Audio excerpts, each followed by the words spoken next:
Salam Budi Luhur, perkenalkan nama saya Miftahul Jana, saya mahasiswi dari Universitas Budi Luhur. Hari ini dalam rangka UTS mata kuliah perilaku keorganisasian dengan dosen Bapak Kun Hendrawan. Halo Pak Kun.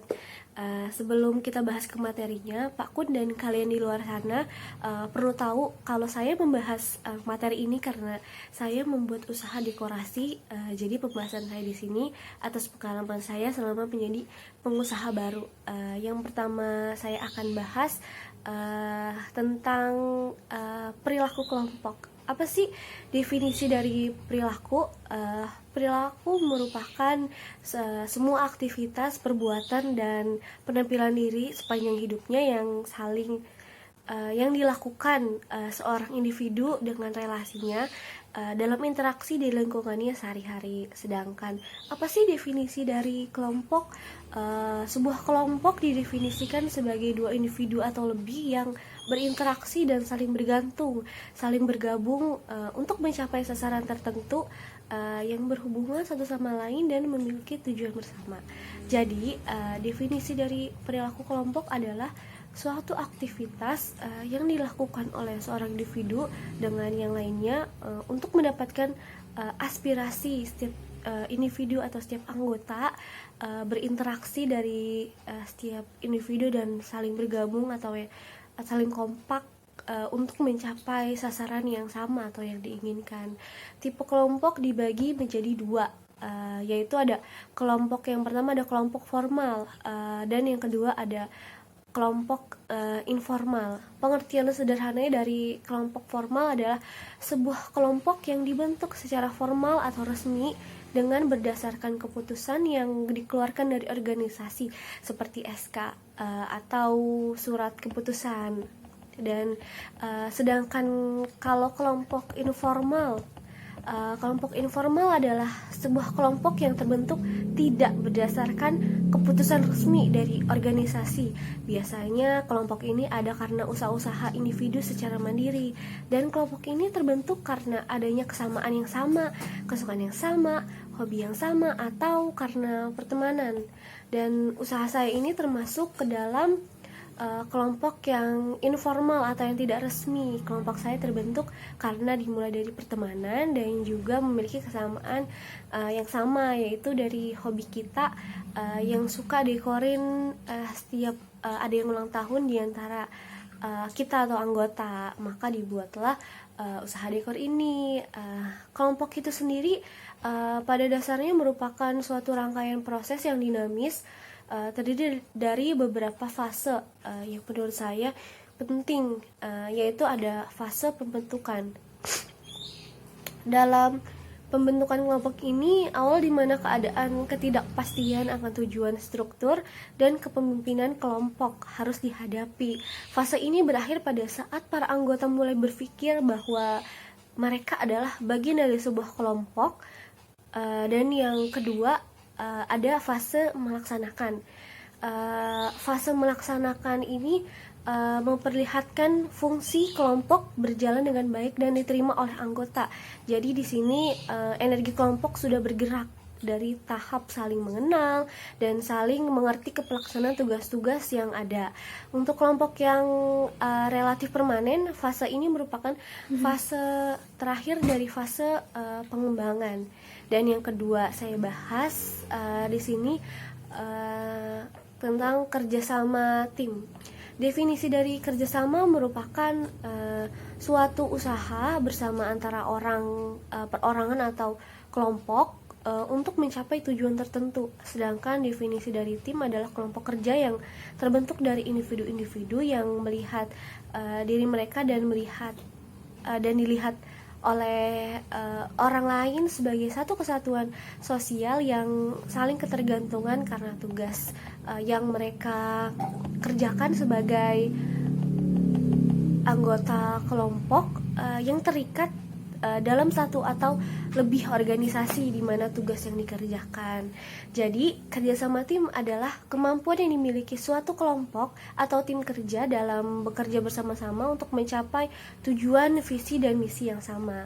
Dan aku punya beberapa tips nih sederhana dalam membangun kerjasama tim yang efektif, apalagi untuk pengusaha baru seperti saya ini. Dan tipsnya itu yang pertama, memiliki visi dan misi yang sama.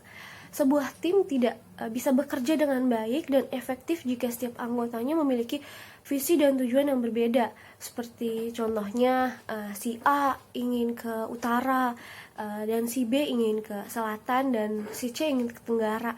Dapat dipastikan orang-orang yang seperti ini tidak akan bisa mencapai target. Kenapa? Karena itu dari mulai pimpinan hingga anggota harus memiliki visi dan misi yang sama, sehingga dalam setiap tindakan yang diambil merupakan implementasi dari visi dan misi tim, bukan dari visi dan misi secara individu. Dan yang kedua, membangun rasa saling percaya.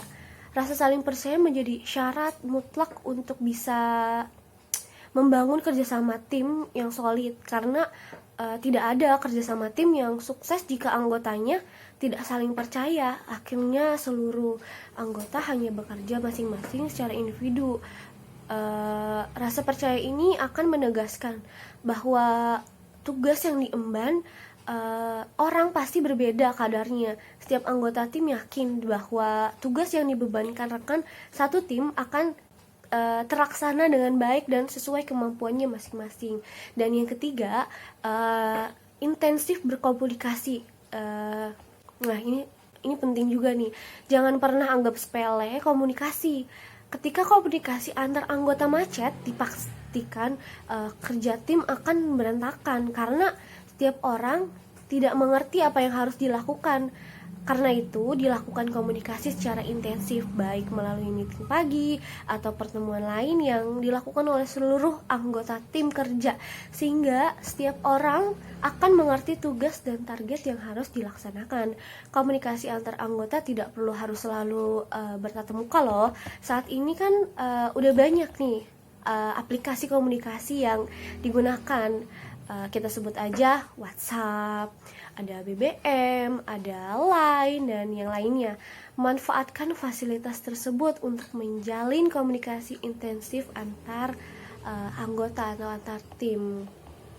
Yang keempat, ada kegiatan bersama. Kita harus adain kegiatan bersama nih. Tak kenal maka sayang. Bagaimana bisa menjalin kerjasama dalam tim jika setiap orang yang ada di dalamnya tidak saling mengenal? Karena itu dalam usaha membangun kerja tim yang solid, mutlak harus sering melakukan kerjasama, khususnya hal-hal di luar pekerjaan. Mulailah dengan hal yang ringan seperti kita bisa makan bersama di rumah atau pergi ke restoran. Restorannya pun yang telah ditentukan bersama ya. Bisa juga olahraga bersama yang dilakukan semua anggota tim. Kegiatan di luar pekerjaan ini akan membentuk chemistry kerjasama yang kuat di antar sesama anggota tim gitu. Dan yang kelima, pahami peran dan tanggung jawab. Setiap anggota tim juga punya peran dan tanggung jawab yang berbeda. Hal ini harus benar-benar dipahami oleh seluruh anggota tim. Jangan sampai semuanya ingin menjadi ketua gitu. Membangun kerja tim yang kompak dan efektif pasti butuh pemahaman tentang peran dan tanggung jawab, sehingga mereka lebih bisa fokus dalam menyelesaikan tugasnya masing-masing. Dan yang keenam, ada saling menghormati dan saling menghargai. Ini juga penting loh. Perbedaan pendapat dan perselisihan adalah sebuah hal yang wajar terjadi dalam sebuah tim. Justru dari perbedaan itu, tim akan semakin kaya dari ide dan pemikiran yang bisa memudahkan jalan menuju target yang direncanakan.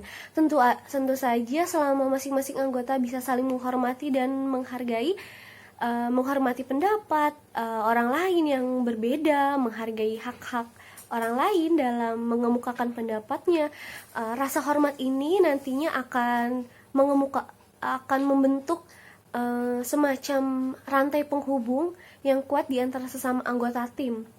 Jika rasa saling menghormati dan menghargai sudah tertanam dalam diri anggota itu akan mempermudah banget. Dan yang ketujuh, ada memiliki komitmen yang kuat.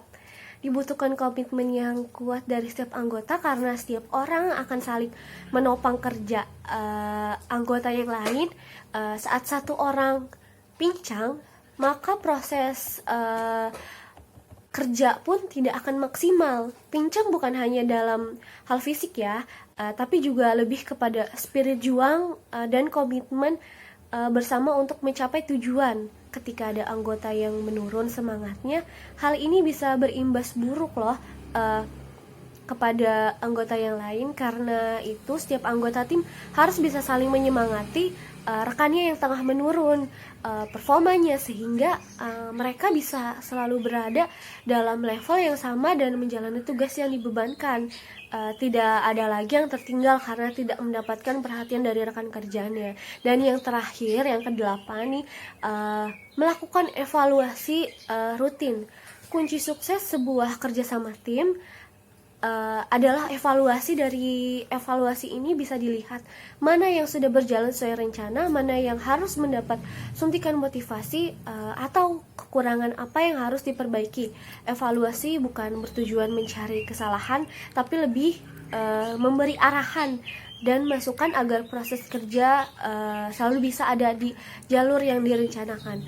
Kalaupun ada perubahan, itu merupakan hasil yang sudah disepakati bersama. Dengan evaluasi, tingkat kesuksesan kerjasama tim bisa dipantau dan diawasi dengan baik. Jadi pada intinya, sebelum memulai usaha, kita perlu tahu banget nih perilaku anggota yang ada di kelompok kita. Karena dengan kita tahu perilaku mereka nih, kita udah pasti sadar akan konsekuensi nantinya. Karena dengan membangun kerjasama tim untuk bisa butuh komitmen dan kesadaran dari seluruh anggota tim dalam menjalankan peran masing-masing. Dengan demikian, hasil yang nantinya dicapai akan terasa sebagai sebuah hasil bersama, bukan hasil dari satu atau dua orang semata. Sekian presentasi dari saya tentang materi perilaku kelompok dan kerjasama tim. Semoga bisa bermanfaat untuk kalian. Terima kasih sudah menonton.